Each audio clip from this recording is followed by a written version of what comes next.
分組賽第一輪作客泰國輸1比4，又點會有人估得到翻到嚟主場會係咁先得㗎？就算踢到70分鐘都冇人會相信最後勝利係屬於東方。不過佢哋係重演咗上一輪逼和吉打充滿戲劇性嘅一幕。首先由中堅楊旭領銜演出，接應楊正光嘅角球頭槌得手。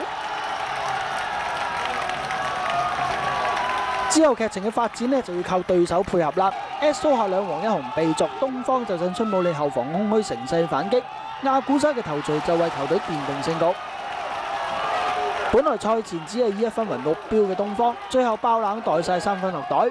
教練陳曉明多謝球員嘅努力之餘，亦都要多得已經穩奪出線資格嘅春武利幫咗一把。至於同組嘅吉打咧，想晉身16強，主場對 ACB 河內咧冇得失分㗎。一開波咧就擺出搶攻嘅格局，結果上半場咧已經領先3球啦。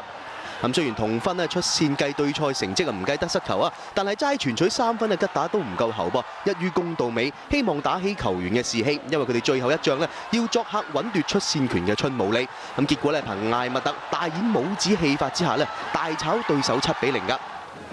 吉打教練咧大讚球員嘅表現，佢又話咧冇預計到東方可以贏到春武利，令佢哋嘅晉級咧出現變數㗎。不過只要專心完成餘下嘅工作，就冇後顧之憂啦。